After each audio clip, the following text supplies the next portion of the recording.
Isinailalim na sa state of calamity ang Batanes at Ilocos Norte matapos hagupitin ng superbagyong Julian. Matinding pinsala ang inabot ng Batanes na hirap pa sa supply ng kuryente, tubig at komunikasyon. Saksi, si Joseph Moro.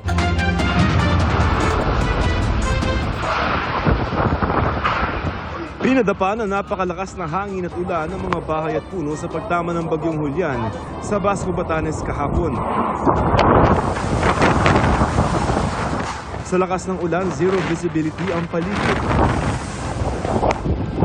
Hindi kinaya ng mga bahay na gawa sa mga kahoy at yero ang bagsik ng bagyo. Pinasok din ng hangin at ulan ng ilang opisina. Sugatan ng ilang residente, namatay ang ilang alagang hayop. Tumaob ang ilang tricycle at motorsiklo, maraming bahay ang tuklap ang bubong. Natumba ang mga puno. Sa Oyugan, Batanes, tinuklap din ng bagyo ang bubong ng isang simbahan.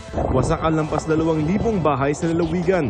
Limitado ang supply ng kuryente, tubig gripo at linya ng komunikasyon sa ngayon. Iba ito kasi masyado siyang matagal. Sobrang nakasira ng mga bahay dito.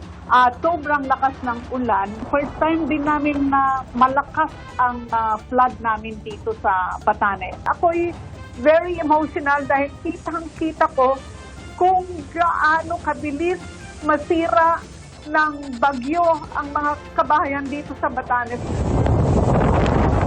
Gumagana naman ang airport kaya humihingi rin ng tulong ang Batanes sa national government. Humihingi ako ng bottled water. Ang kinatatakutan ko pag walang tubig is baka mamaya magkaroon naman kami ng diarrhea outbreak po dito.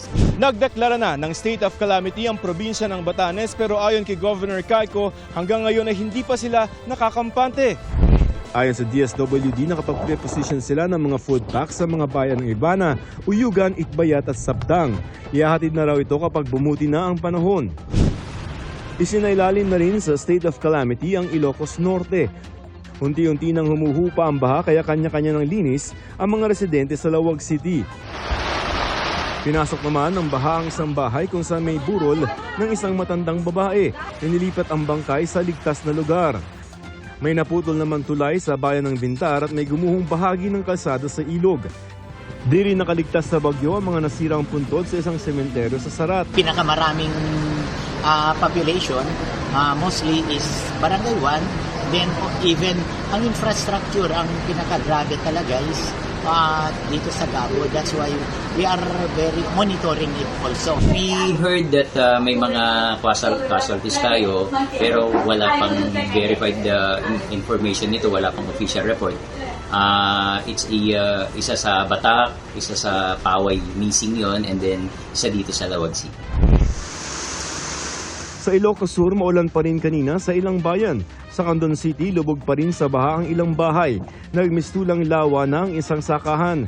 Sinubukan pang isalba ng ilang magsasaka ang pananim na palay.